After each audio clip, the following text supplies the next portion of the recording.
welcome to Starkweather Manor. I'm Bensonhurst, Mr. Starkweather's faithful servant.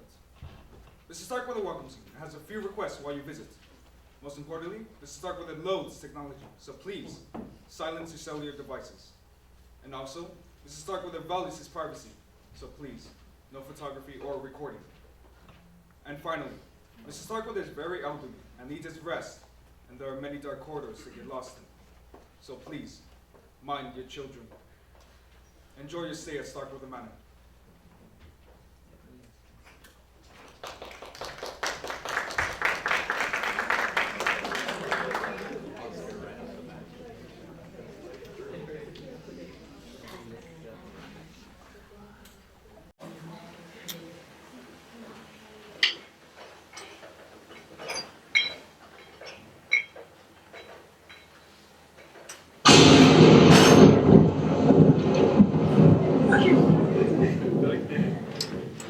Nancy, please.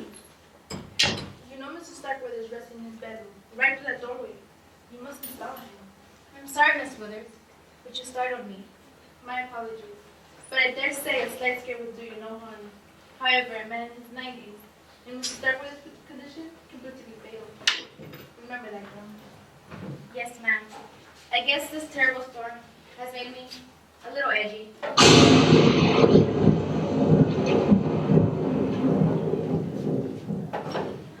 Yes, it is a tempestuous evening. I presume all of our guests have been shown to the room? Yes. Well, all but Mr. Starkweather's grandson, Mr. Simon III.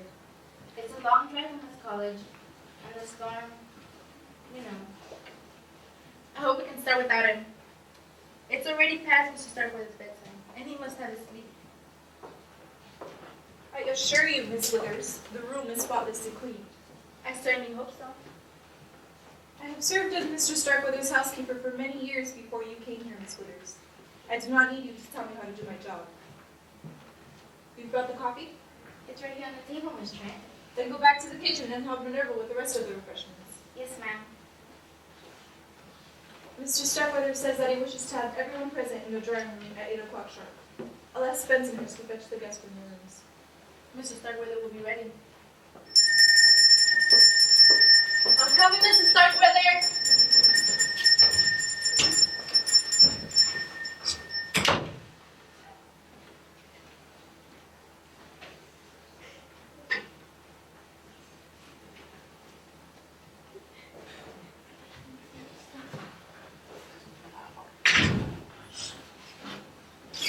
The another car's parked in the garage, like As I told you, oh, that's my breath. You're dripping water all over the fort, Rufus. Why did you enter through the front door? I told you a million times that servants never entered through the front door. I reckon I forgot, Mr. Benson. Besides, it's raining out there. I'm aware of that. Now it seems as if it's been raining in here as well, thanks to you. You're welcome.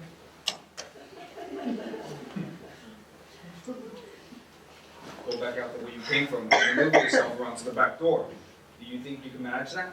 Well, I don't know, but I guess I'm gonna find out. When the final guest, young Mrs. Simon, arrives, I'll summon you so you can park this car for him. Oh, good. While I'm waiting, I'll sit by the stove and see if I could go kills. Don't be impertinent. How can I be if I don't know what that means? Just do as you're told. Go on to the kitchen and wait till our coffee. Not that way. Have you forgotten already that I told you to go around to the back door? No, but I was hoping you had.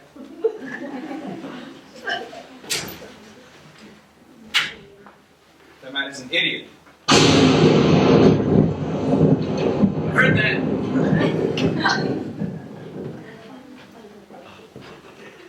Where do you want me to put this one, Minerva?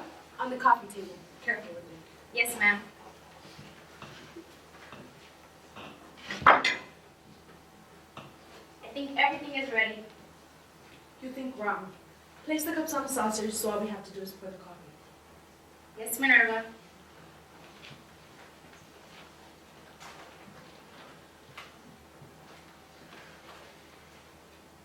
The others are coming down. Ms. Van Zandt informed me that Mrs. Starkweather wishes the staff to be present as well. He wants the servants here? Precisely. Even Rufus. Had I been informed of that fact sooner, I would have ordered him to take a bath. He's been out in the rain, so perhaps it will help. If you ask me, no blood would help. Be that as it may, I should summon him and Mrs. Trent.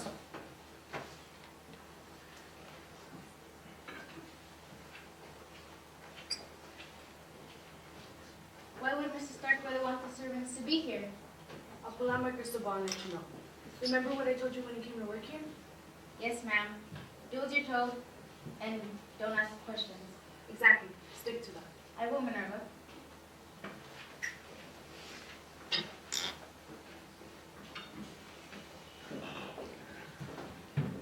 Oh dear, I never went to work with occasions.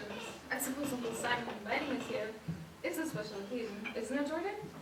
Suppose so, considering that most of the time he treats us like lepers. Do you think Uncle Simon treats us like jungle cats? Not leopards, mother. Lepers. Forget it. Don't worry, you look fine. Thank you, son. Tell you one thing. We should have never inherited this mausoleum.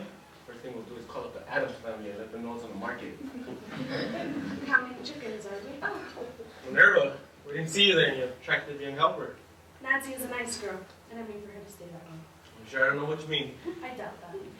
I don't understand. I believe that, Miss Fielder. Why don't you have a seat and I'll pour you a cup of coffee? Coffee, that sounds nice. It's a little damp in here. That's because it's a lot of damp out there. How do you take your coffee? Mother's prefers yours black. I like mine sweet. I'll flavor it myself. Whatever. Oh, lovely hors d'oeuvres. These are delicious. Glad you like them. Looking very pretty tonight, Nancy. Thank you, sir. Sir. Makes me feel there's always great Uncle Simon. Call me Jordan. You should call you Mr. Starkweather now, and we are proper we should. If anyone calls you anything else, it'll be me. And you don't know which one I'm thinking. Whatever, you never change. Neither do you. Where's the pity? I have a seat next to your mother. Yes, Drill Sergeant. My goodness, Kathy. I don't see how y'all sitting living out here in the boonies away from fine restaurants, movies, and shopping centers. Why, I get so depressed I just sit down and weep. It's not that bad, Paula. I stay here during the week and go to my apartment in town most weekends. I'm so relieved to hear that. I worked for a large corporation before Mr. Starkweather hired me to be his personal secretary, and believe me, this position is much nicer. Look what we have here. 2 rays of sunshine and this full of gloom. You look beautiful, ladies. I swear, Cousin Jordan, you are a rogue and a charmer. I do my best. Won't you join us? Have a seat over here. You'll be safer. Would you care for a cup of coffee? Yes, Minerva, I took my black. Load mine down with lots of cream and sugar. I must admit, I have an enormous sweet tooth. Maybe that's what causes our winter vaccine. And how are you this fine evening, Cousin Fiona? What? Oh, I'm very well. Thank you, Paula. That's just peachy. I swear. I don't know why we don't see more of one another. It seems like the only time we get together is for somebody's funeral. Relying on funerals for somebody. Shame on you. Don't be morbid, Cousin Jordan. Well, at least for once there's an exception to the rule. No one's dead. So far. Anyway.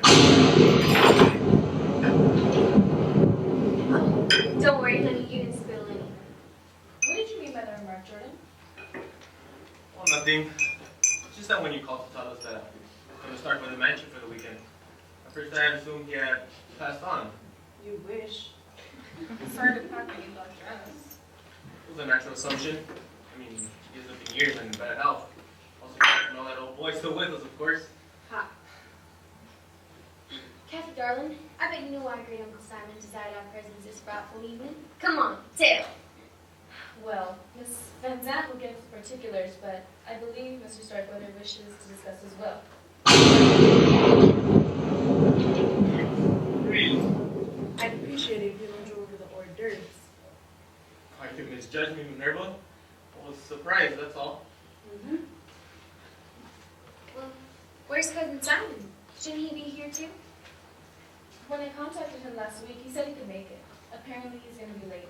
If he's tried to call tonight, he couldn't get through. The phones are dead.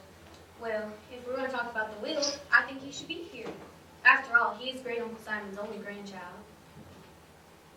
Yeah, you can probably get everything. I'm very pleased with your investigation. I'll be glad to recommend you to my new clients. Just doing my job, Miss Van Zandt. Good evening, everyone. I know we haven't met yet, but I got a pretty good idea of who you all are. Mrs. Starkweather and his son, Jordan, right? That's right, Mr. Davis. Call me Mike. The woman Van Zandt, you said? I assume you're some sort of investigator? You got it, pal. Private kind. I see. Who is this nice young man, dear? He's a detective, Mother. Detective? How exciting!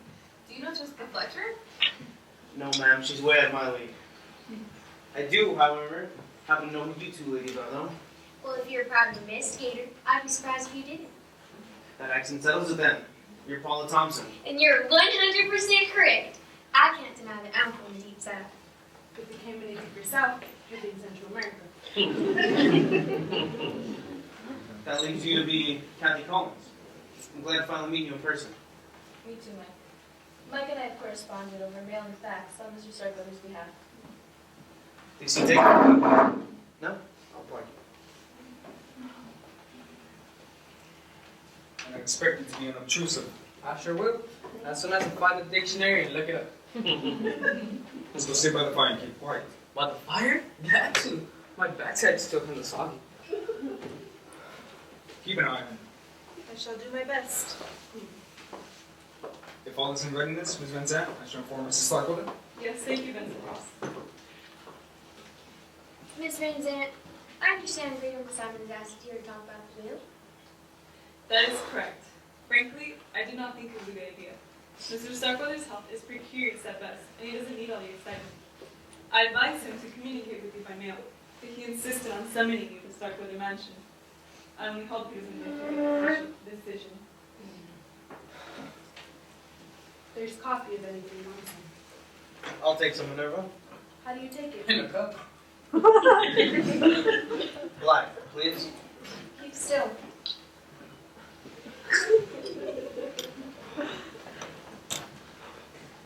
Miss Withers is bringing Mrs. Starkweather in to join us. Can I move him?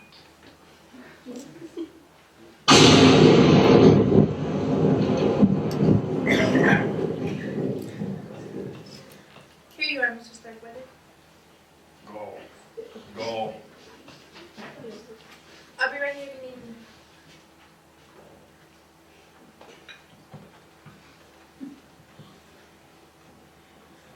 To think I was once surrounded by presidents and kings, and my world have shrunk into this. A handful of relatives and a meager staff of hired help. Simon, where is my grandson? We presume he's on his way, Mr. Starkweather. Can't wait for him. Not enough time anymore. Good evening, Grand Uncle Simon.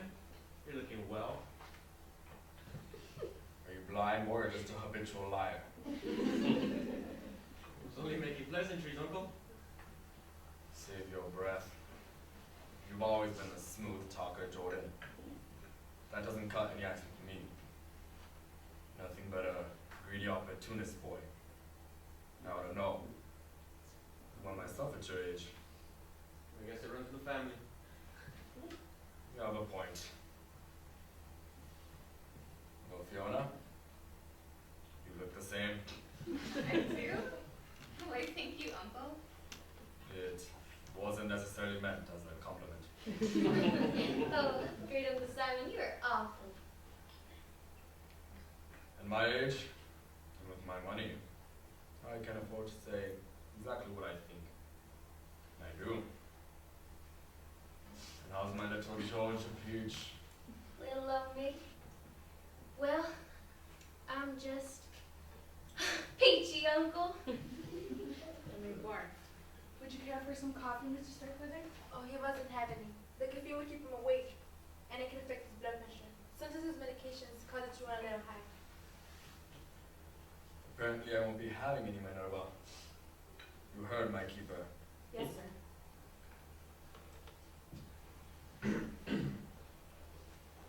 Everyone aspires to live to a ripe old age. And for what? To be kept alive by medicines and machines? To be kept from enjoying so much of life's little pleasures like a cup of coffee? You mustn't excite yourself, Mr. Starkweather. You see, I'm not even allowed to feel any strong emotions. That's unfun. Ah, you put it very succinctly, Rufus. Old age is a bummer. Could have searched my vocabulary extensively and never come up with such an apt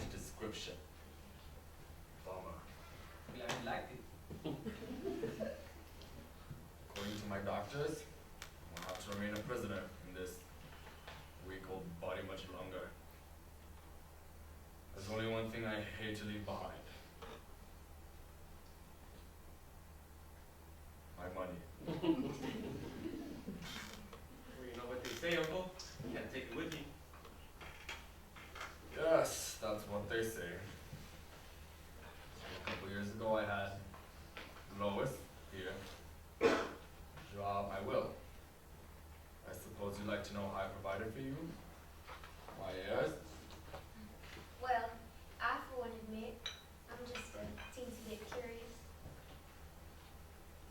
A teensy bit, eh?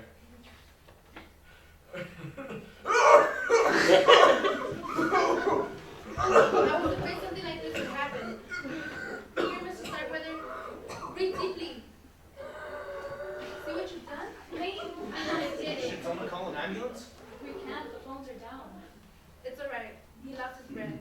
He just needs to breathe in free oxygen for a few moments.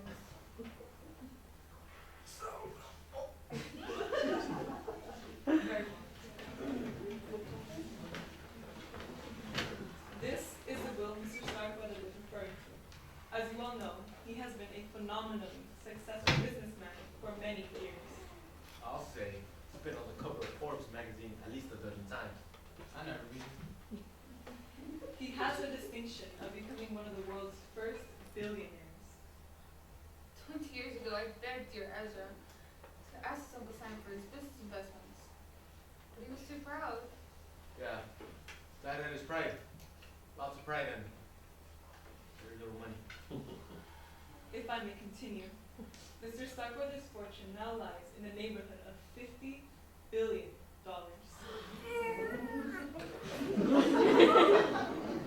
I know that. I'll ask for a raise. I won't go into details of the will, but it essentially bequeaths $1 million each to his household staff. Mr. Bensonhurst, his butler; Miss Trent, his housekeeper; Miss Withers, his nurse; Minerva Walker, his cook; Nancy Pollard, his maid; and Rufus Jones, his handyman. Get the raise. Oh, Mrs. Starkweather, I had no idea. The will goes on to state that the rest of the money is to be divided equally among his surviving relatives. His grandson, Simon III, his niece, Fiona Starkweather, and her son Jordan will share 1/3, and his great niece, Paula Thompson. Isn't that nice? I always knew you'd do right by us, Uncle. Oh, great Uncle Simon. I know you got mad when Mama married a Southern boy, but you two must have agreed on one thing. Blood is thicker than water. I bet Miss Withers can tell you off, and it is. Now that I've informed you of the will's contents, I have another announcement to make. As of tomorrow, this will becomes invalid. What does embedded mean? It means no good. I've got a brother who's embedded.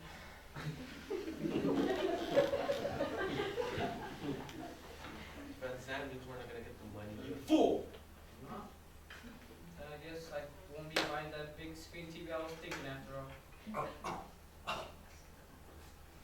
Sit. Sit.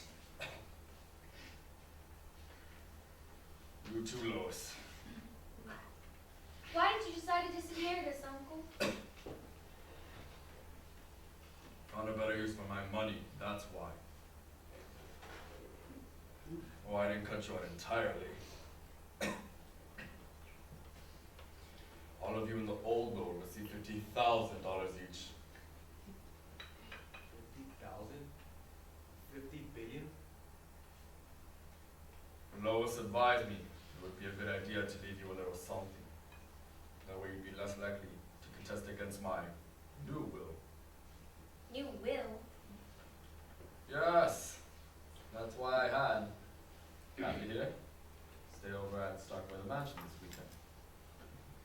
To type it up nice and legal for my signatures.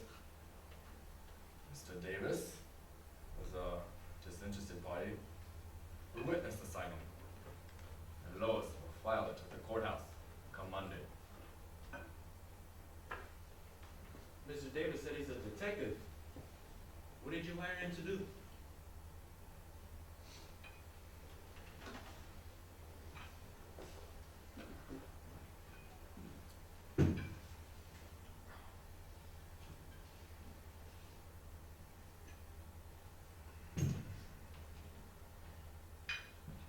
Starkweather has hired me to conduct an investigation in the quiet. For the past 6 months, I've traveled to a dozen or more foreign countries, checking out some of the world's most brilliant scientists. Some well-known, others who prefer to keep their experiments hush-hush. I finally succeeded in finding one in Belgium. Let's call him Dr. X, who agreed to help Mr. Starkweather do what he desires, which is clone himself. Insane. I don't understand. Good. I'm glad I'm not the only one. Those blood and skin samples you asked me to prepare, the ones you said were being examined by specialists? They were sent to specialists with us. Specialists in DNA.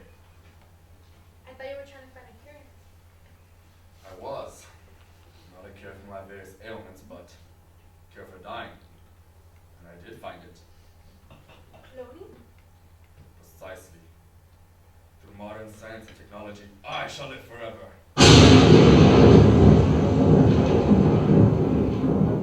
It's not right. That's neither here nor there. Leave that for the politicians and moralists to debate for decades to come. In the meantime, Dr. X says Mr. Davis named him will be creating a brand new me. Sit down, Withers.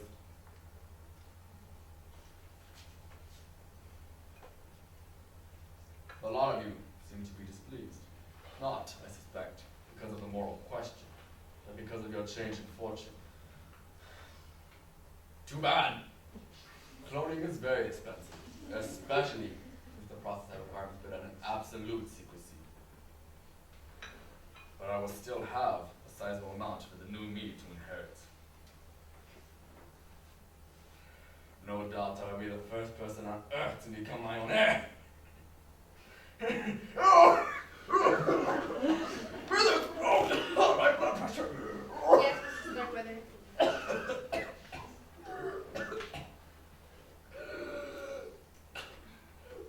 If you'll excuse us, I need to check Mrs. Starkweather's blood pressure.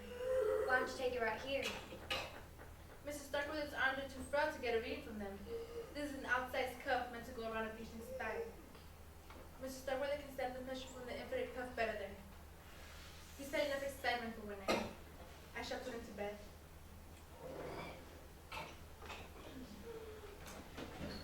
I guess our meeting is concluded, unless anyone has any questions. I do. What the heck was all this about? Simple, Rufus. Uncle Simon was going to leave us a fortune. Instead, he decided to clone himself. What does clone mean? It means to take some cells from a person's body, copy them, and make a duplicate of the original. They can do that?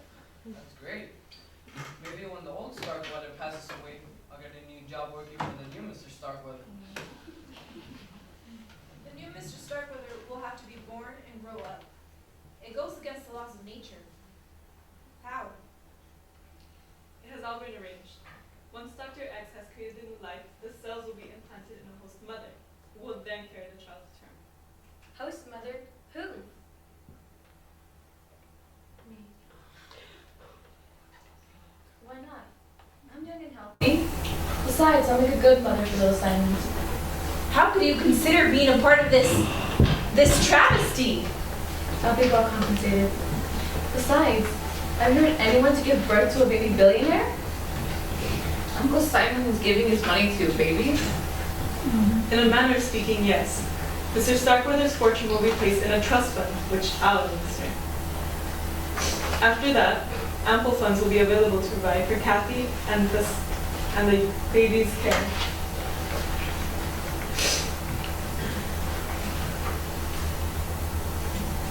Once he is fully grown and trained to deal in high finance, the fortune will then be turned over to him. The kid will look, think, and act like Simon Starkweather. He could conceivably parlay his billions and trillions by the time he's an old man. But for what purpose? To leave it to another clone, then another, and another? When will it end? When there's a new Simon Starkweather with enough money and power to rule the world? We didn't discuss it, but you might well be right. I can't believe you'd condone such madness. I believe that Miss Van Zant and the Collins girl will live like billionaires off of Mr. Starkweather's money. Money that should have gone to us and his family. I guess you'll get rich too, since you're part of this scheme. Not me. I did the job I was paid to do. I'll take my very generous check and go home. Frankly, I don't care if the boss's little science fiction experiment works or not. You should be ashamed. You should all be ashamed. I believe you made your feelings quite clear, ladies. If you and the others could join me, I'd like to speak to all of you in the kitchen.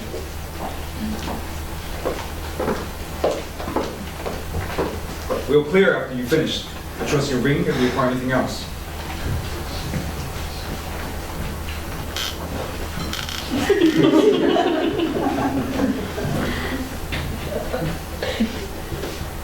Well, it might be kind of nice seeing the pitter-patter of little feet around the house, wouldn't it? Oh, shut up, Rufus.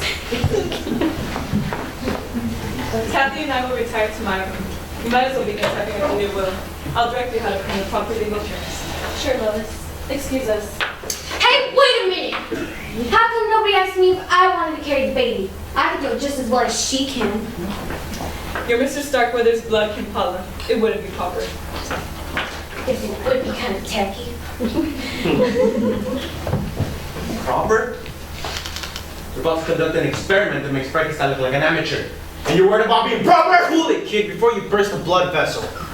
Mr. Starkweather's made up his mind. Making the feeling whatever the old man wants, he gets. Succinctly put, Mr. Davis. Kathy? I'm going upstairs to pack. Once I witness the signing tomorrow, I won't have any reason to stick around here. Night.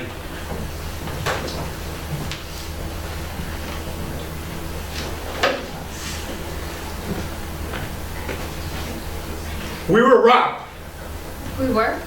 Yes, Mother. Great Uncle Simon dickled the fortune in front of our noses. Snatched it away! That was me! Me? That man is a monster. Did you see that evil glint in his eye? He enjoyed pulling the rug from right under our feet. Well, at least he's in his 50,000. To him, that's no more than tossing a dime to a beggar. And he's just doing it to keep us from breaking his new will. You heard him? Yeah! I wish you were dead. I wish that would go with that tonight! It would serve him right! If Uncle Simon did die tonight, then we get our money. What are we gonna do?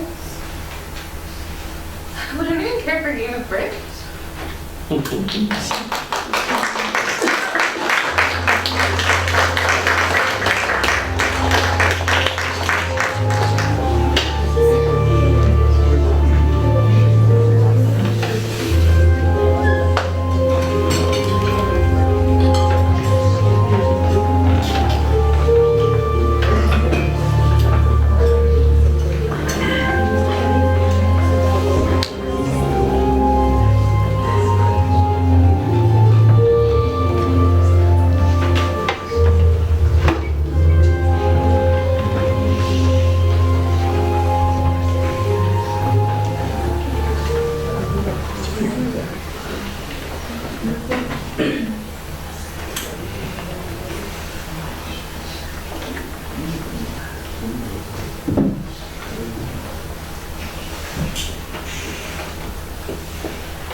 Penny for your thoughts. That's all I can afford to pay. Now. Mrs. Starkweather. It's Jordan, remember? At least whenever that dragon lady isn't around. I thought everybody had gone to bed. Who's gonna turn in? I got an urge for a midnight snack. I'll fix you something. Never mind. What are you doing up? Miss Trent sent me in here to make sure the fire screen was properly closed, so no sparks pop out into the roads. I'm gonna start with a match to the ground? Wouldn't be such a bad idea. You know, you shouldn't talk like that. Mrs. Starkweather is an invalid. How could he? Where in my mind? Jordan! Ah. God should have called me by my first name. You mustn't even suggest such a thing. It's wicked. Why should that surprise you? Everyone knows I'm the black sheep of the family. Look what happens tonight. You have millions and I have billions. Think of the times we could have together. Something thought, admit it. It's not. It's a horrible idea. What part? Part about the money? You and I together. The part about the money. What about us?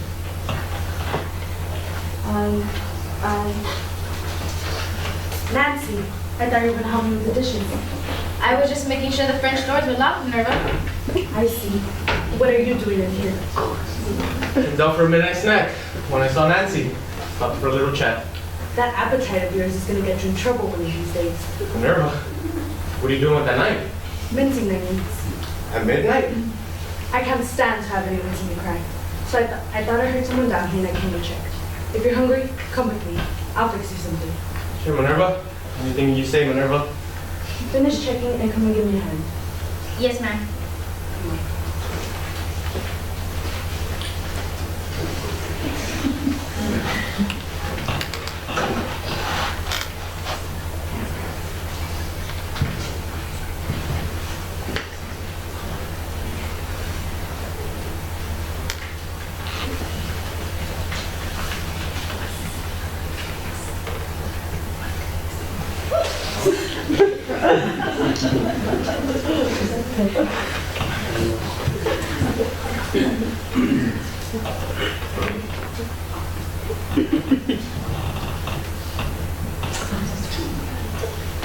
Rufus, thought I heard someone come in.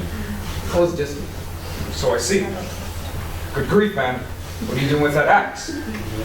it's like this. I remember chopping fire this afternoon before it started raining, but I forgot to put the axe back in its shed. I've been dismembering things a lot lately.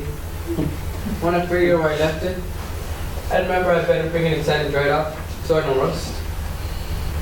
It's fine. But why bring it into the living room? Besides, how many times do I have to tell you to use the back door? As many as you want. I ain't counting. I swear, Rufus, you can deafen me yet.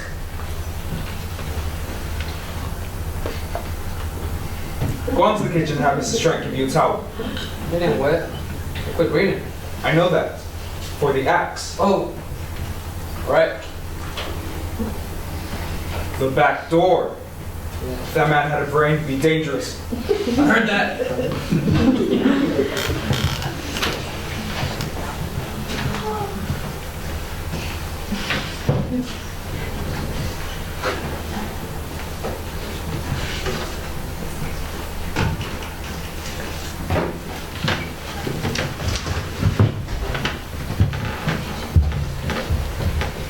Any for your thoughts? Jordan, I was just getting a breath of fresh air. What did you do this week? Munchies. Want a cookie? No thanks. So, did you and that Miss Van Zandt finish the new will? Yes, it's all ready for Mr. Circular's signature. I see you calm down. I wouldn't blame you if you hated me. Why would I hate you? I'd make the same deal if I were in your shoes. I'm sure you would, Jordan. Minerva was right. Being the mother of little Simon would be the next best thing, only the bit in yourself. But you're forgetting something though? What? Your little type won't need a dad too. Someone who can guide him and mold him to a perfect replica of great little Simon. A heartless, money-making machine. You think so? I know so. He would be a better father figure than I. A very attractive woman, Kathy. Who makes business with pleasure. Get your crumbing hands off me! What? You're getting cookie crumbs on my blouse. And by the way, forget it. If I decide little Simon needs a father after he's born, I'll pick a suitable husband then. Not some sleazy, money-hungry slimeball like you, Jordan. I could kill you, you witch! I wouldn't try it if I were you. Not with a detective in the house.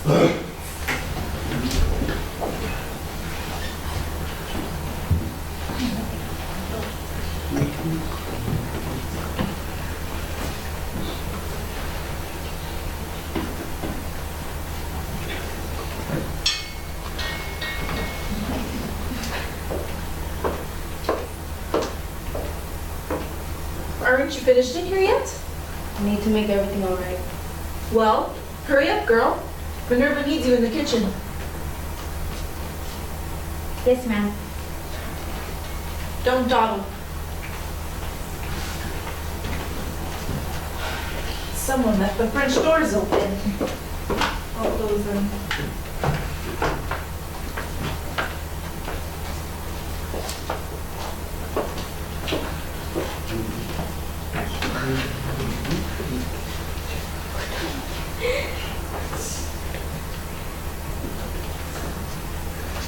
Miss Thompson? Miss Trent, you gave me a fright. I suppose I should be grateful you didn't shoot me. What on earth are you doing roaming the house in the middle of the night with a gun in your hand? I couldn't sleep, so I thought I'd clean it. I was going to the kitchen to look for some oil. I doubt you'll find what you need in there, unless you want to reveal with Crisco. Do you often carry that thing around with you? Oh, I take it everywhere I go. Daddy taught me how to crack a shot when I was 10. A girl can never be too careful. I don't think you have anything to worry about here at Starkweather Mansion. We're miles away from the nearest town. No one ever comes out this way. You've never had a burglar? Or a prowler? No. Well, it's a wonder someone hasn't tried to steal something. I mean, with Great Uncle Simon's bedroom being on the ground floor, anyone could just break in those French doors and go into his bedroom and do who knows what. Like shoot him. Oh, well, as awful as that thought is, it could happen. I mean, he's so sickened on his condition, how could he defend himself? You could sick Nurse Withers on him, I suppose. That should frighten away any intruders. Oh, you're just awful. But you know what? I wouldn't want to tangle with that woman. Where does she sleep? In the room beyond Mr. Starkweather's, so she can hear him if he rings for her in the night. Let's see. If I remember correctly, this room over here used to be a library, and beyond that was a parlor. Am I right? That's correct. When Mr. Starkweather was too ill to go up and down the stairs, the library was converted into a bedroom for him, and Withers took the parlor. They're the only ones that sleep downstairs. Yes. The servants' quarters are in the attic, under the eaves. We have our own staircase from the kitchen. Why do you ask? Oh, I was just curious. So you're curious about the layout of the house, are you? Yeah, I was just curious. Well, you know what they say. Curiosity kills the cat. Yes, well, if you'll excuse me.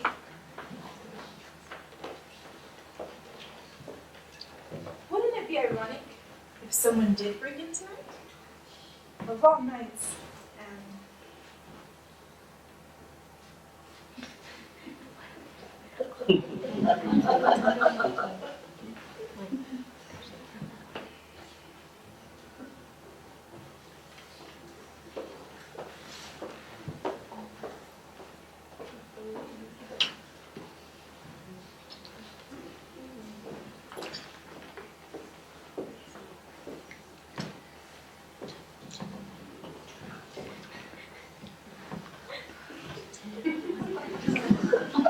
That's hard. You're feeling frightening me to death. My apologies. Might I ask if you just strewn about the room? Did you tell us? Oh, my heart. I have a heart condition. Maybe I should take two. Did you tell us? Doesn't that speed up one's heart rate? Oh, yes. My little heart is just pumping away. I suppose a single dosage is sufficient, and an overdose could be fatal. Extremely fatal. Or by being redundant. I suppose fatal is fatal, just like dead is dead. Don't you agree? Completely. One cannot be deader than someone else. Dead longer, perhaps. But that is only a comparison for that word that comes to mind. Might I inquire why you brought the medication into the living room? Why? That's a good question. Why did I bring him down here? Oh, I remember.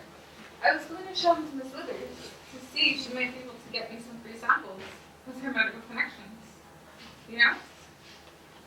But it looks as if your bottle was full already. Yes, it was. But it never hurts to plan ahead. I'd better pick them up. Allow me to assist you. Benton hurts. Can I ask you something? Be my guest. Why are you carrying your branch? Brunch. Well, you see, I happen to remember Miss Withers mentioned she thought involved in the gas heater in Starkweather's room. It's loose. I thought I'd give it an extra turn or two. How mechanical of you. We wouldn't want any of that gas escaping to this room, would we? Naturally not. But first, shall we? I feel like a pigeon picking popcorn. Listen, Where? inside your left kneecap. Left kneecap. Got it.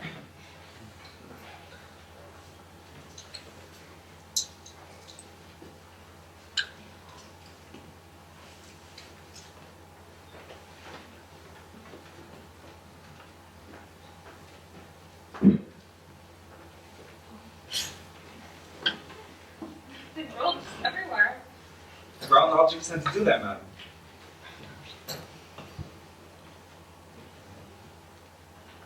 Mr. Smithers.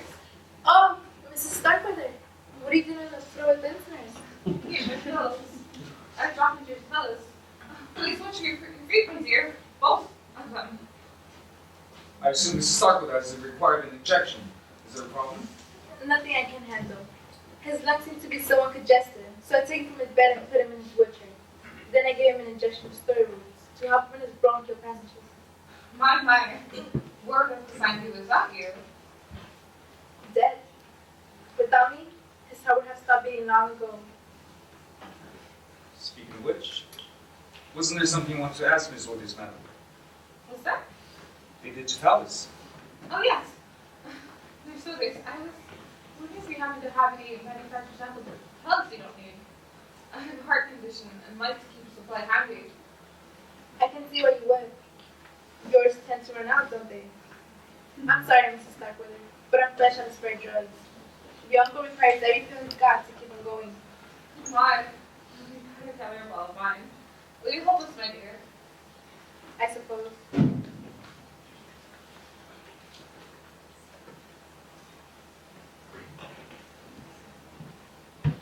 Is this a private game or can anyone play? Mr. Davis, we're picking up spilled pills. Oh, is that all? I thought you were hosting a tiny little marble tournament. How's that?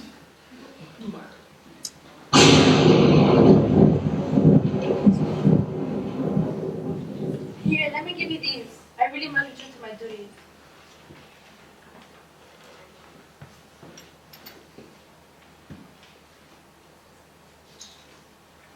And here are mine. Thank you, thank you. From the bottom of my heart. If you'll excuse me. Miss Withers, how was the box? Boston. He sent me for a pitcher of water, and if I'm not back in a minute, he'll start ringing his bell. See what I mean? I'll be right there, Mr. Starkweather. I gather he rings for you a lot. Incessantly.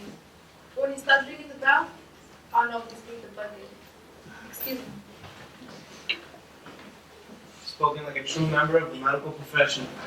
What about you, Benson? Switch with the wrench. Got a problem I can help you with? Thank you, sir. But no, it will have to wait. I too should excuse myself. Well, You up so late, Mrs. Starkweather? I couldn't sleep. What about you, Mr. Davis? Well, I'm a real night owl. Besides, I was hoping young son Starkweather had shown up. I haven't met him yet. Sam's a sweet boy. I do hope he's alright, though. It's a storm and all. I'm sure he just pulled up the road and let it pass. It is starting to cloud over again. Might be in for another deluge. Oh dear, I hope not. I'll believe I'll go back to my room and lie down. Good night again, Mrs. Starkweather. Night. I'm coming, Mr. Starkweather. Oh, you're still here. Yeah, just keep an eye on things. I see. Well, my patient.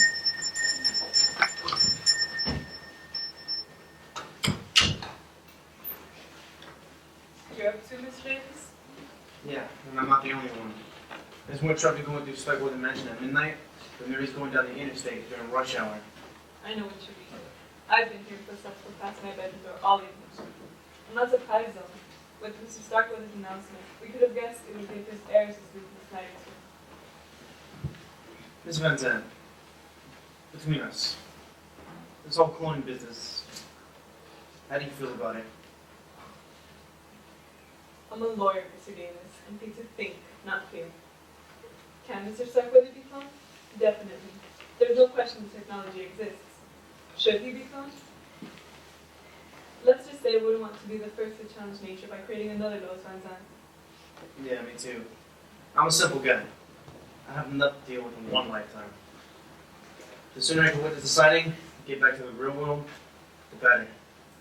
The will is finished. Mr. Starkweather can sign it first thing in the morning. The old boy's still up. The nurse was in here a minute ago, and I heard him ring for it. In that case, there's no reason you can't sign it now. That's what I'm thinking. People in this house are as tense as a bunch of long-tailed cats in a room full of rocking chairs. I know I'll feel better knowing that the boss's plan is a done deal. I'll go up to my room and get the will. Why don't you let Mr. Starkweather know? What in the world? Maybe someone did the circuit breaker. But the store passed hours ago. I know. I don't like this. I'm gonna find bets in here so show me the main circuit breaker. Good. I'll let Mr. Starkweather know we takes care of it. Two for the trade. I'm coming, Mr. Starkweather! Mr. Starkweather? Somebody out here? Mrs. Trent? Bensonhurst? Anybody? Kathy, I think there's something wrong with Mr. Starkweather. Oh no. He hasn't signed the will yet, has he? No. Perhaps he just fainted. We need light. Mr. Davis is trying to... Mr. Starkweather!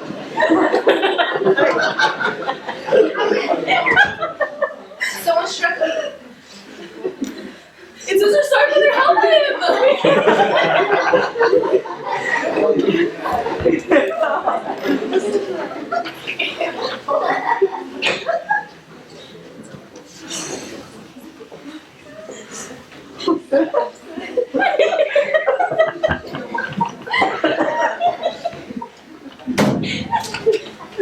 I heard you scream. He's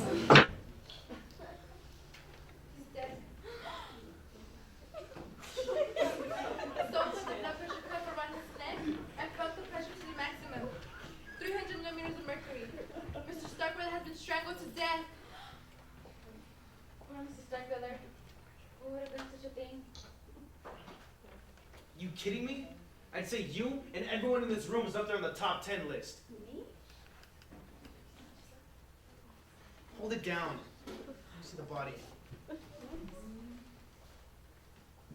What can you tell us, Ms. Withers? When I brought in the pitcher of water and made sure he was breathing alright, I went into my room and laid across my bed. Then the lights went off. I noticed that too. Hush. Mr. Starkweather started ringing his bell, and I was managing to light a candle when someone struck me in the head. I must have blacked out. And when I came here, the lights were on and... We can take it from there, Ms. Withers. What's that on his robe? Is it blood? I'm not sure. Well, what else could it be? I'll handle it. I'm the detective, remember? You seem to be in charge, Mr. Davis. What do we do now? We'll keep trying the phones. If no one can get through to the police, someone will have to drive into town and notify them that there's been a murder and stuck with a mansion. Murder? Maybe the old man himself. Or maybe not. Young Mr. Simon, you made it. And boy, do we have a surprise for you.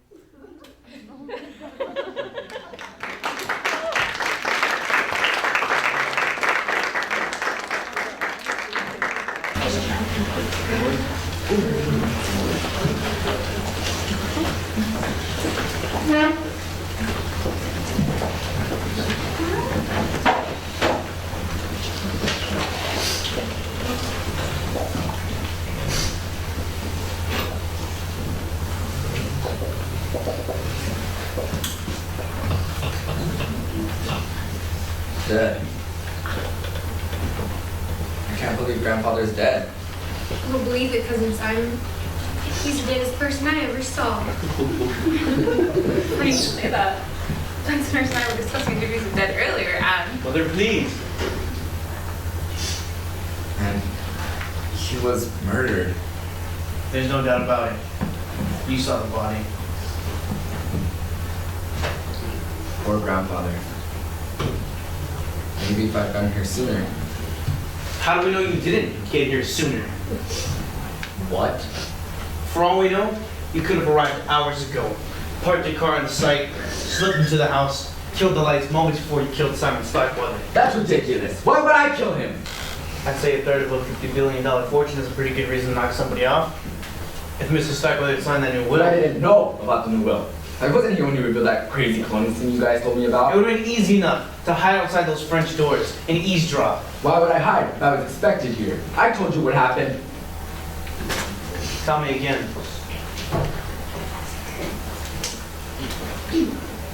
All right.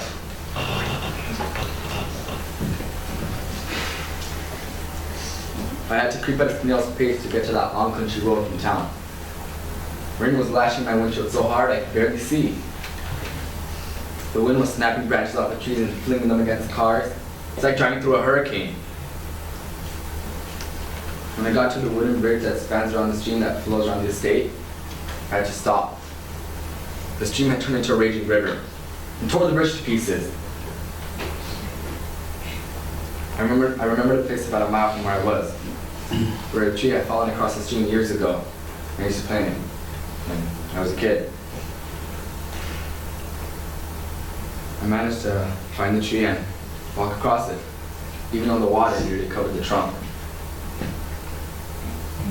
Apparently I got here just after Grandfather was murdered.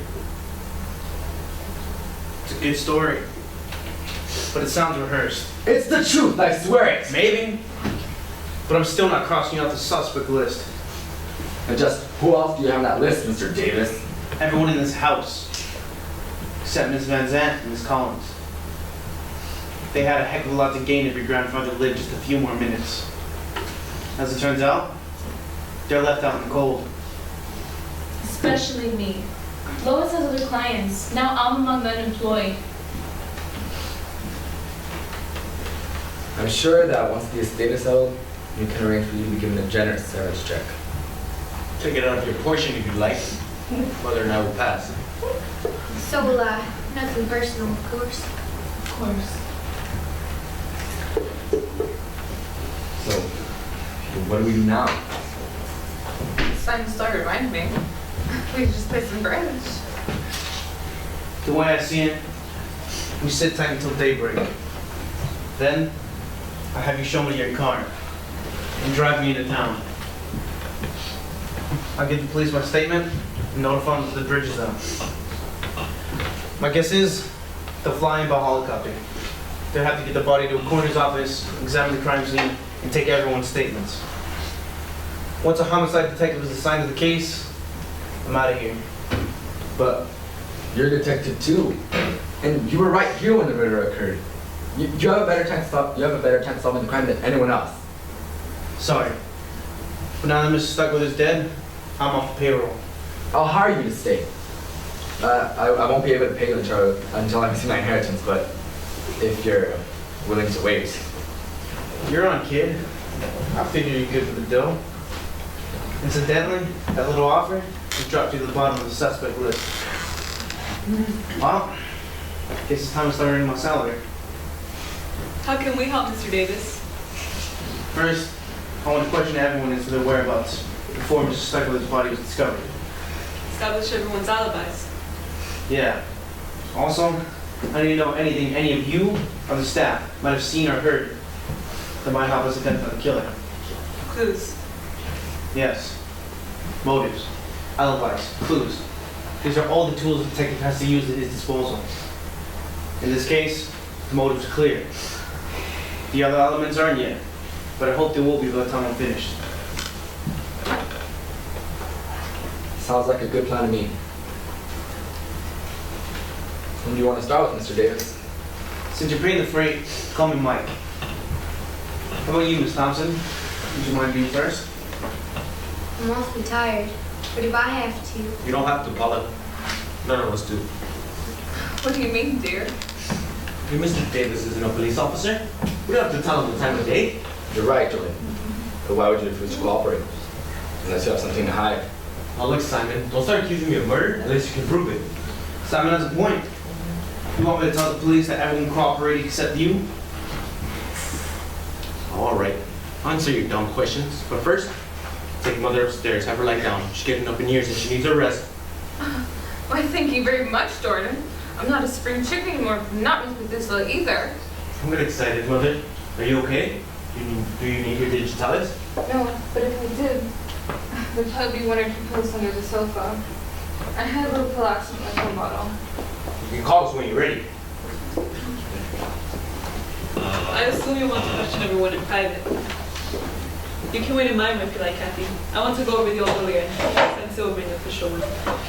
Sure does. I'd like to stay. Since I wasn't here earlier, hearing everyone's statements would help me paint a clear picture of what happened tonight. Start with the mansion. You're the boss now. I'm particularly interested in what happened within the time Mr. Starkweather announced his new will and the time his body was discovered. How long was that? Several hours. Well, Miss Thompson, did you see anything that might help us within that time frame? Well, I was very disappointed by Great Uncle Simon's announcement, as you might well imagine. I mean, I don't understand. Like, I can see how you can call me Tom Cruise or Johnny Depp, but Great Uncle Simon? No offense, Cousin Simon, but your grandfather was not a very nice person. Anyway, I spent most of that time up in my bedroom. I did come downstairs once on a little errand. I was just outside the kitchen door when I heard Minerva and that cute little maid Nancy talking. What's the matter with you, girl? You haven't heard a word I said. Did you leave your mind in the room? I'm sorry, Minerva. I'm so confused. About what?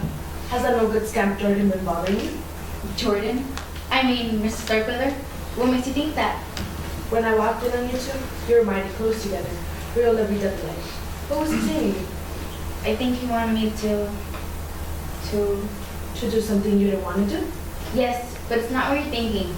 I bet he better stay away from you. If that boy tries anything, I'll cut him down to size. Minerva, no. He's not interested in me. I heard him on Miss Collins. I get the picture. When you lost your millions, he lost interest in you doing it. He's following the money right back to the Collins girl. He proposed to her, but she laughed at him. Serves him right, the lazy bum. Don't call him that. So you are hung up on him, Nancy. Don't be a fool. Jordan would just use you and toss you aside, like he's done to a dozen girls I know. Maybe he's ready to settle down now. If Mr. Starkweather hadn't changed the will, Jordan will be free to... Free to do what? Nothing. If we're finished, I'd like to go to my room now. Go on. Nancy? Yes, ma'am? Lock your door.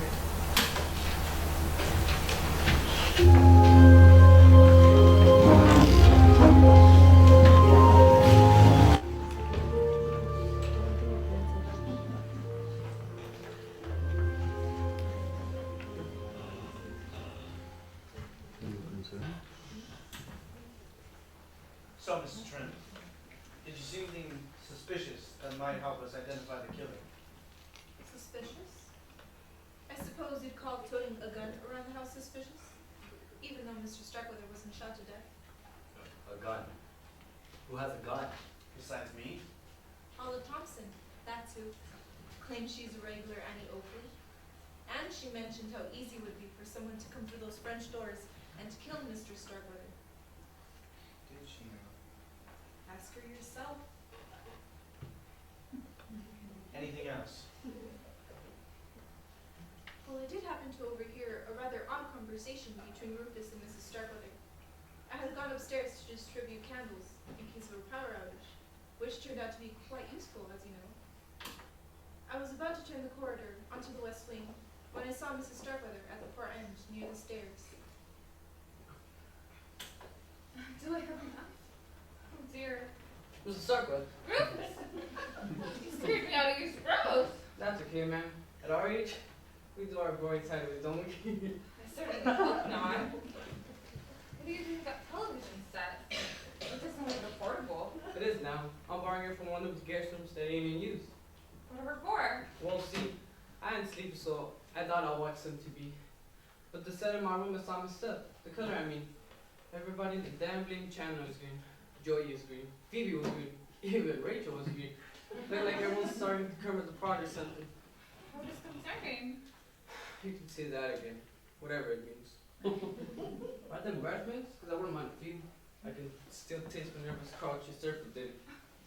These? Oh no, Rufus. You mustn't eat any of these pills. If you eat any of these pills, they could kill you. In that case, I'll pass. Just make sure not to leave him around and someone killed a bunch by mistake. You kill over dead. It's entirely possible. What would you put on the death certificate? Cause of dead bad breath? It isn't a laughing matter. I need these pills, you see. I need every one of them.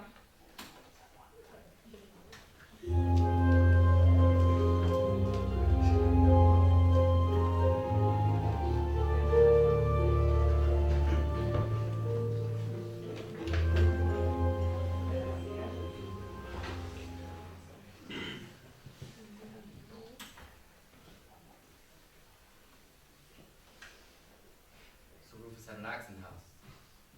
Yes, Master Simon. I had instructed him to chop some firewood earlier. I'm surprised you trust him with an axe. Personally, I wouldn't trust him with a butter knife.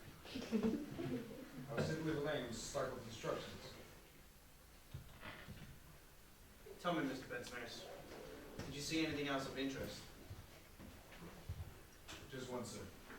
Earlier tonight, I was coming from the kitchen when I saw Master Jordan to the door to Mrs. Starkle's room. The hall door, not this one. His behavior was quite furtive. It seemed as if he was about to answer when Miss Withers came out. It was apparent her unexpected appearance had startled Master Jordan.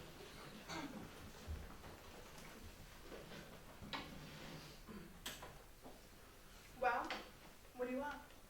I was gonna check on Great Uncle Simon. No need. That's what I'm paid to do. How is he? Still breathing. If that's what you're wondering about. How much time do you think he has left, Miss Withers? Let's just say he needn't start reading any long novels. Or even short stories. Do you think he'll make it through the night? I think Mr. Starkweather keeps his heart beating through sheer determination. Long enough to send any will. That is what you want to know, isn't it? Well, you misjudged me, Miss Withers. Give it a rest, Jordan. You'd love to see him drop dead before daybreak, just like everyone else in this house. Including you. $1 million is a fortune. Anybody would kill for that kind of money. If that's a hint, forget it. As Mr. Starkweather's nurse, I'd be the prime suspect if his death appeared anything but by natural causes. Suspecting and proving are two different things. I'm gonna forget you said that. Good night, Jordan.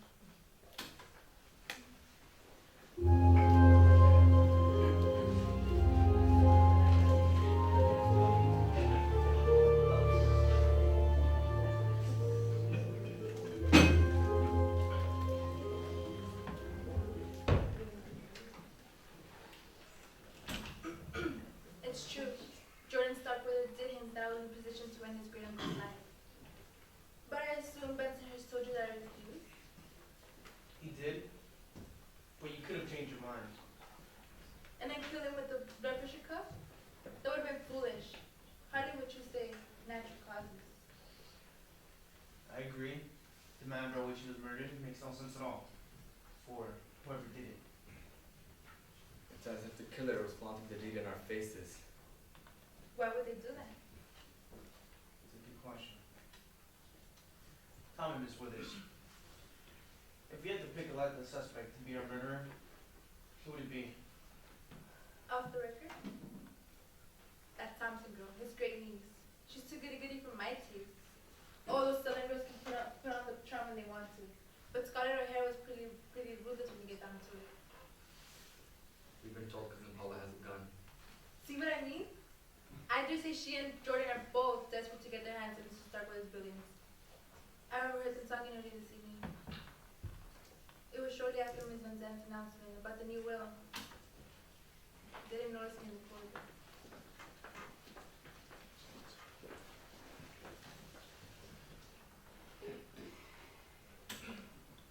Well, what are we going to do?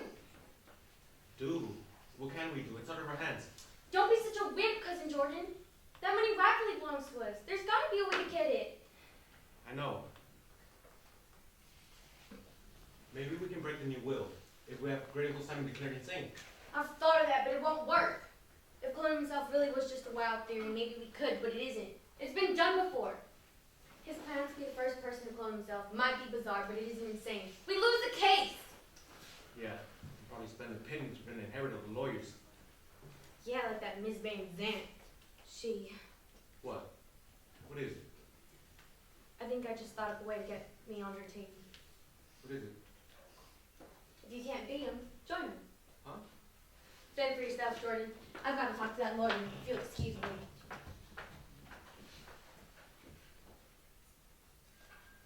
You can't beat him. Yeah. Now, where would that Kathy be?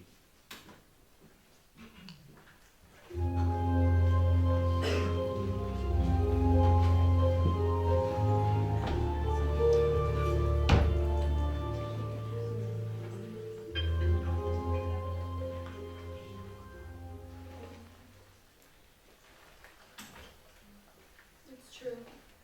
Jordan did suggest we get married, but it wasn't what you call a romantic proposal. It was more like a business proposition.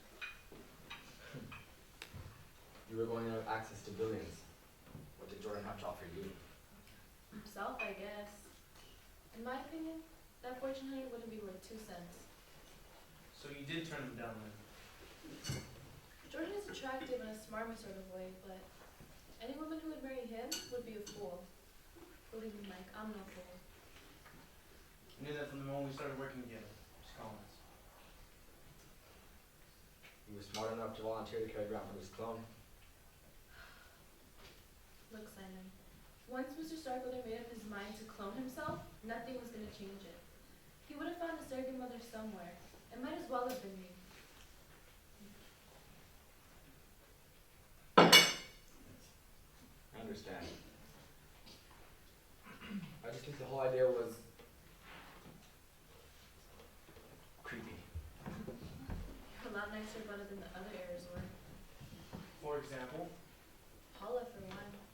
She hadn't given up hope of getting her hands on Mr. Starkweather's money. How do you know? I was in Lois's room with her when Paula knocked on her door. She asked her if she could speak to her in private in the corridor. And Lois went out with her. She didn't close the door completely, so I couldn't help but overhear the conversation.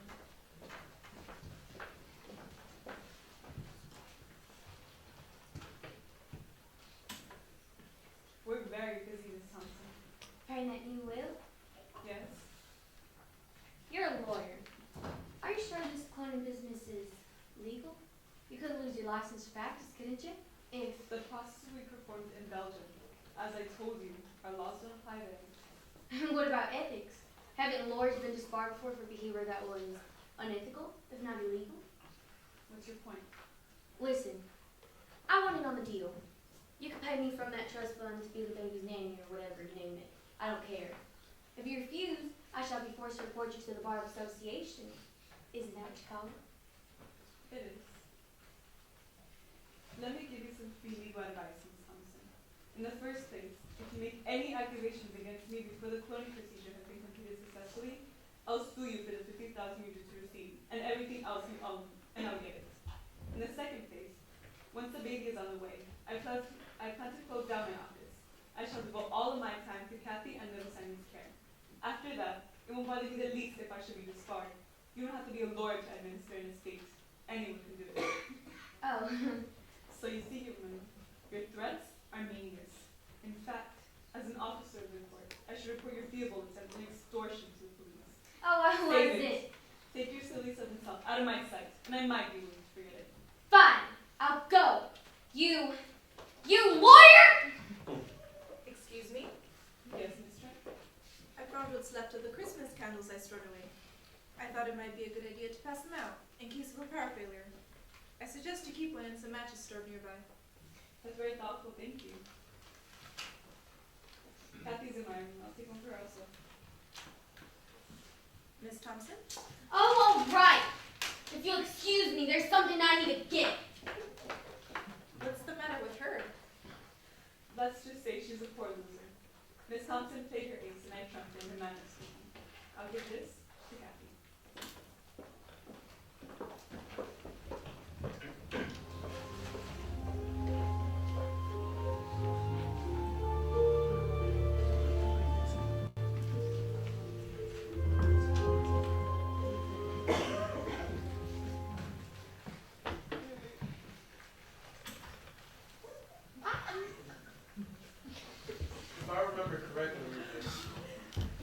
Collins discovered Mr. Starkweather's body, you came into the front door. What were you doing outside? Was I outside? Yep. Yes, I was. I remember I borrowed TV from the guest room because. You heard why, Rufus. You did? You should travel faster around here. All the actors in your TV set were green? Sure was. Looked like the Martians had landed or something. Anyways, when I hooked up the new set, the picture didn't come out too good. Everybody in the channel was fuzzy as a windworm. So I went outside and turned the antenna around. On the roof. Well, it wouldn't do too much good if I put it on the basement, would it? Did you hear or see anything outside? Well, saw it now when I heard a bunch of bullfrogs. I meant human. Oh, I saw Mr. Jordan out in the patio, but I don't know what he was doing out there. Earlier tonight, Rufus, did you hear anyone talking about the new will? Who did? Oldman, Minerva, and Bensonhurst were going out in the kitchen before Mr. Starkweather croaked. What were they saying? That they ain't fair, that's what. That they work hard for Mr. Starkweather all these years and should have gotten their millions. Me? I didn't care too much. I'd figured $50,000 would do me good to buy me a set of televisions. Now, I'm even thinking of buying two. Minerva and Bensonhurst. Mm-hmm. The more Minerva thought about it, the madder she got. And geez, that woman's got a temper. She was about to serve into Mr. Starkweather's room and give her a piece of her mind.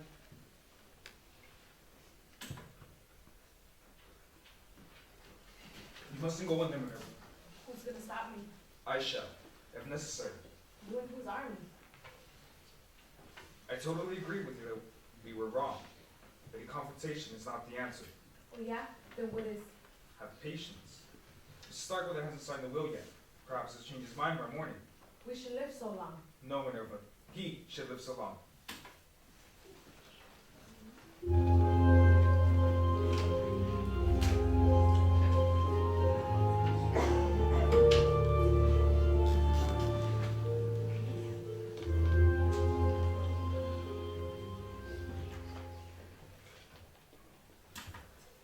So, Mr. Starkweather, what were you doing outside? Just getting a breath of fresh air. Anything wrong with that? Not if you remained outside. What do you mean? When I made a cursory examination of the crime scene, I noticed Miss Withers had left the window open just a few inches to lend some of that fresh air. Anyone could have climbed in and... Are you accusing me of killing Great Uncle Simon? Calm down, Mr. Starkweather. I'm not accusing anyone. Yet. Besides, Cousin Jordan, seems like conning someone else into doing your bidding. It's more your style. Who told you that? I asked the questions, if that's alright with you. I repeat, what were you doing outside? You must know.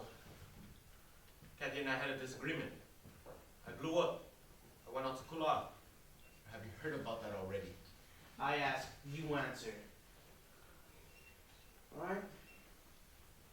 If you didn't kill Simon Starkweather, who do you think did? Look, I'm not saying she did it, but have you talked to that little maid Nancy? Why her, Jordan? Girl has a crush on me. We were with the ladies a lot, but I did nothing to lead her on. Felt that she was upset about the new will. Not that she would lose her money, that I would lose even more. I was strolling around the house earlier when I saw Nancy talking to Miss Withers.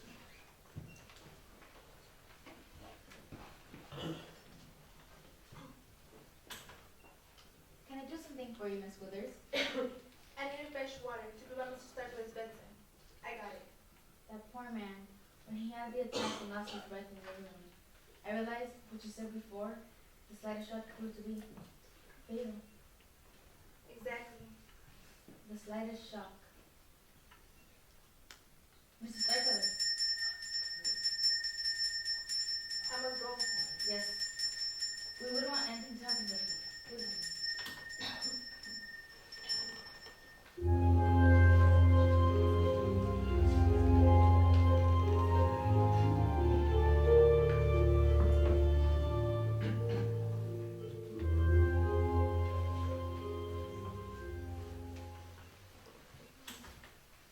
I was shocked when I was told Mr. Starkweather had given me the will.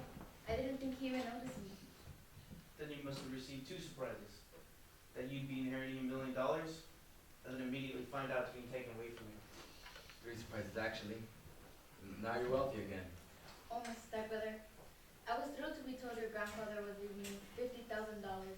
With that, I could go to college, like you, and get a good education. Now you can do whatever you want, Nancy. What do you want to do? I don't know. I haven't been thinking about myself much. Who has been on your mind, Nancy? Jordan Starkweather, perhaps? I hear you're very fond of him. Who told you that? Cousin Jordan himself, for one. He implied that you might have even been willing to kill for him. You what? How could he say such a thing?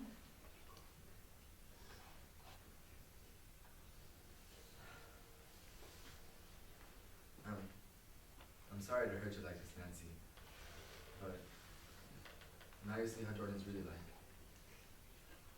He's out for himself and he'll trample anyone that gets in his way.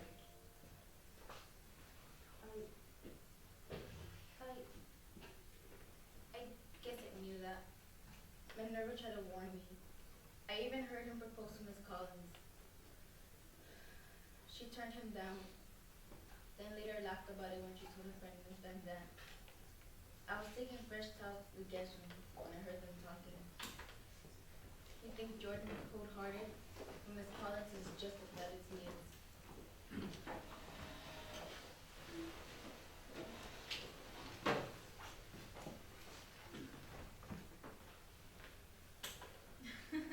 Can you believe it? Those soulful gazes might work on some innocent young thing like that made Nancy, but he learned quick enough that I'm no pushover. I wish I'd been there to see it. Sam Jordan is a match. I could tell Nancy about all the other bees who worked here before her. His Playboy days will be over soon enough. What do you mean? Up until now, Mr. Starkweather has given Jordan, as well as Fiona, Paula, and young Simon a generous allowance. Once he passes on, the $50,000 bequest will be the last they get of the Starkweather fortune. They'll have to learn what it's like to work for a living. Simon's almost out of school, he'll do fine. But the others? They'll go through their money in no time. Then what kind of jobs can they get? Can you imagine Paula working behind a desk of a car rental agency? Or Jordan driving cars at a loss for customers? What will Fiona do, sell Avon?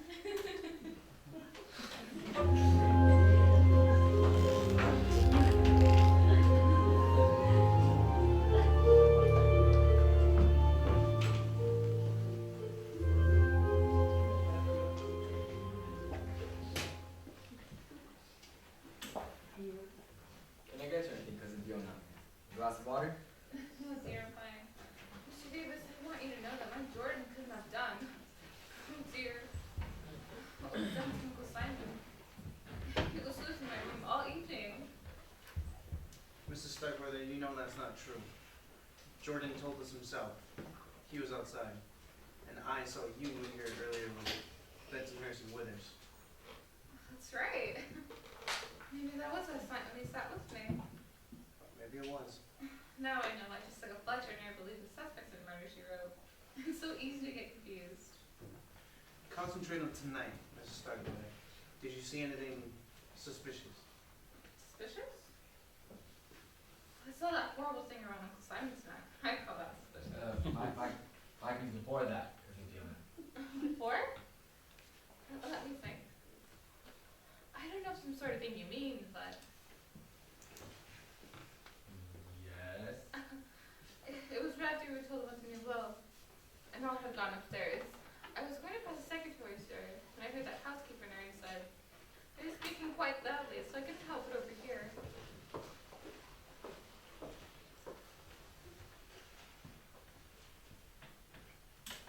What are you doing in my room, Mrs. Trent? I was checking all of the guest rooms to make sure there were extra blankets in each. I suppose you're very pleased with yourself, Miss Collins? Why do you say that? It all worked out just as you planned. I don't know what you mean. I think you do. I understand now why you brought all those magazines from town and left them lying around where Mr. Starkweather would see them. You've done it for months. What magazines? Don't play dumb, scientific journals. I've seen them. They all had one thing in common: articles about cloning. I didn't realize until tonight, but now it's obvious what you were doing. You planted the idea inside Mr. Starkweather's head to clone himself. So what if I did? There are no laws against sharing ideas, are there? I'm sure your lawyer friend would say no, since you're in this together. That doesn't mean it's right. I think what you're planning to do is heinous. To be perfectly frank, Mrs. Trent, I don't care what you think. Get out.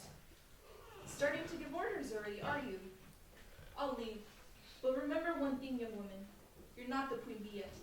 And you won't be until Mr. Starkweather's name is on the dotted line.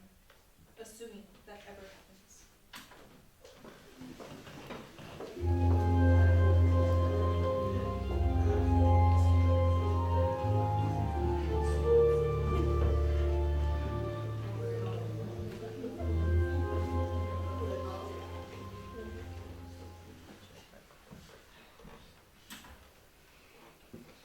Kathy told me about Miss Kent's accusation that she engineered the cloning business, possibly with my help. It was apparent that Mrs. Starkweather reported that conversation quite accurately, which is somewhat of a surprise. Is it true? Did you and Kathy give grandfather the idea to clone himself? I don't think that's relevant to this case at hand, Simon. Besides, even if we did, we weren't breaking any laws. Am I right, Mr. Davis? No laws I can think of.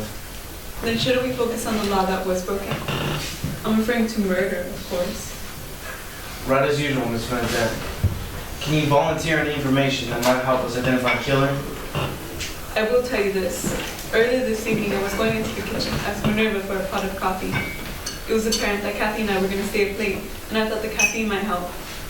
Minerva wasn't there, but Rufus was. He was talking to Fiona Starkweather, and their conversation was very peculiar.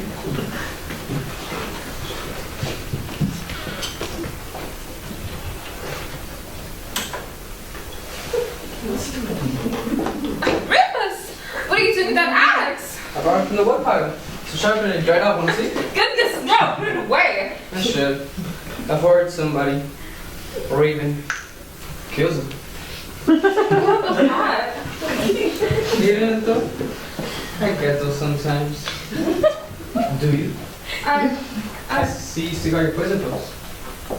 Did you tell us it's been poisoned to stimulants? You just have to be careful and take too many. Oops. I hope you haven't gone down overdose. Maybe I can figure out how to do that in aftermath. You bring those company close to us and not try to your hand to chop them off. I was just trying to help Mrs. Starkweather. Oh, don't. There's some fates worse than death. I assure you probably that I'm fine. I spilled the clothes early in the living room. I wasn't able to find them all. I hope Minerva don't find that. She's the one who fixes Mrs. Starkweather's meals. And boy, she's pretty mighty mad at him right now. What are you suggesting? Oh, nothing. What was it that you came down here for? I came over to see if Minerva had any delicious hors d'oeuvres left over. Angela? Never mind. I've seen to last night.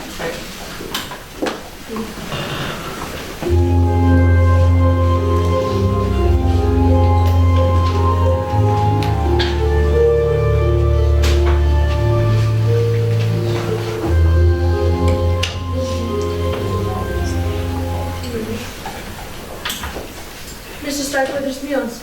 What do you want to know about them? Who did you dine with? Did you eat the same food as everyone else? Mr. Starkweather was on a very restricted diet. No fat, no salt. So I had to prepare his meals separately. What do you want to know about them? Is there something why I wasn't a cookie? I don't know. He's a great cook. The leg of lamb you served tonight was wonderful. Well, I've often been told I have to make the leg. So what's the problem? Nothing. You seem to tell me all you need to know. Changing the subject. Can you recall for me those are the people who gathered in the kitchen with candles when the lights went out? Before I got there, I mean.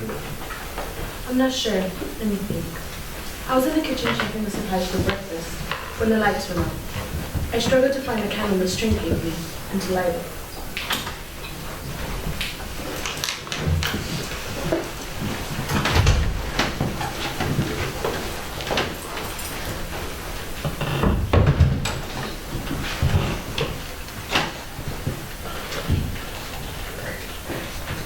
Minerva, Nancy, is everyone all right?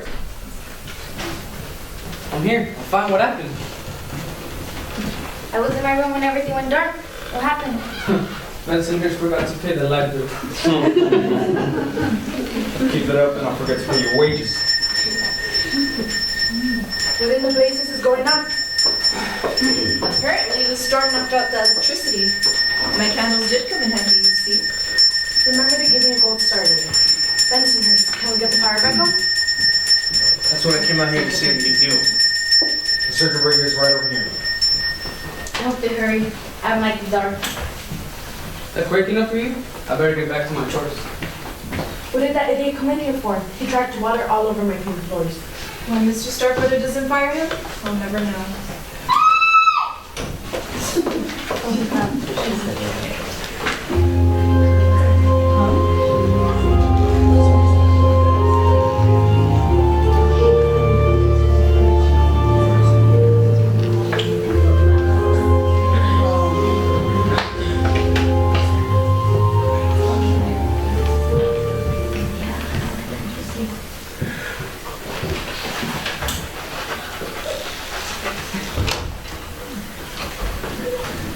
Any luck? Yeah, I was there, alright. But I wish I had more. It could take weeks to get the results. If the will is probated and the killer gets his or her inheritance before then, they could disappear for good. You could buy a new identity easy enough for $1 million or more. I wish there was some way I could nab the guilty party tonight. I was hoping we'd learn more from interrogating our suspects. Me too. They were so busy trying to make each other look guilty they hardly revealed much about themselves. Sometimes it's just the slightest. Simon, move your feet. What is it? Here on the rug. I think it's... Simon, I know who murdered your grandfather. Who? I'll tell everyone as soon as I gather the evidence. Go find Bensonhurst and have him find the others and tell them I need to meet him in here immediately. Yes, sir. Whenever it's in here, like a pot of coffee. Never mind that. Just go upstairs and talk when I get down here on the double. Yes, sir. I'm sure the police chief won't mind me collecting evidence inside his bags. Don't think he minds at all.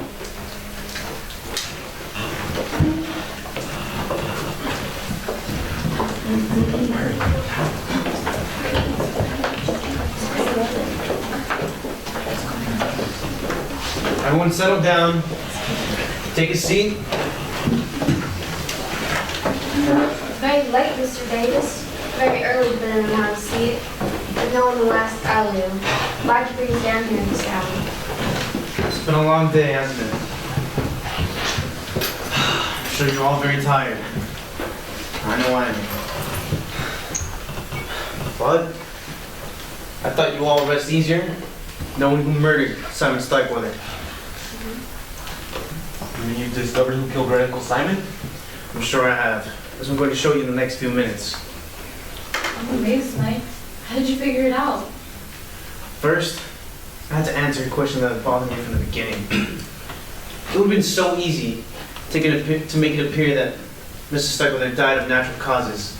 A suggestion Jordan Starkweather made to Miss Withers. For example, Mrs. Starkweather, or her son, could have given him some of her digitalis to trigger a heart attack. Miss Withers could have achieved the same result by injecting the air bubble into his bloodstream. Again, any of you could have stuck into a room and stolen a needle and done the same thing.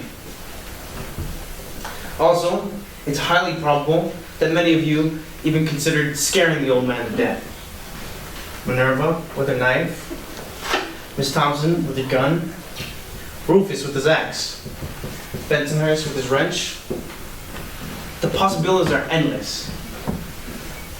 Why then did the murderer put a blood pressure cuff around Mr. Starkweather's neck and inflate it until he strangled to death? Might want to ask what that is. It's obvious. When the cuff was put around Mr. Starkweather's neck, he was already dead. Isn't that right, Miss Van Zandt? You really are very clever, Mr. Davis. It had to have been you. We were in here when the lights went off. Mrs. Starkweather rang his bell. I went to go find beds on hers. You went to go check on Mrs. Starkweather. The murderer must have killed Mrs. Starkweather, slipped into Miss Wither's room, seconds before you discovered the body. That's what I figured too. But why would you put the cuff on his neck? As our rival detective here surmised, the murder made it appear that Mr. Starkweather had had a heart attack. Death seemed to have indeed been due to natural causes. There was no doubt in my mind, however, that someone in this house killed him. I knew that under the circumstances, the coroner would have no reason to do an autopsy on the body, nor would the police conduct an investigation. I wasn't about to let my employer's murder get away scot-free. I noticed a blood pressure cuff on his bed, so I put it around his neck and inflated it before wheeling him into the room. And your plan worked? No one would question the fact that he had been murdered. So young Simon hired Mrs. Davis to find the killer. Which I have. That was very naughty of you, Miss Van Zandt. For a while, your little ploy distracted me from the main question. Instead of asking who did it, I kept asking why do it that way. Once I solved that little piece of the puzzle, the rest came easier. I'm sorry, Mr. Davis, but if you've identified the murderer's identity, then the ends must have justified the means. I'm sure the police might even agree with you, and might even forgive you for being guilty and tampering with the evidence at the crime scene. If not, I'm on very good terms with local judges. Wait a minute. I didn't know Miss Van Zandt didn't kill Critical Simon herself. No motive. Oh, yeah. Who keeping us in suspense? Who killed Mr. Starkweather? I'll show you. Bear with me. What? Stay seated.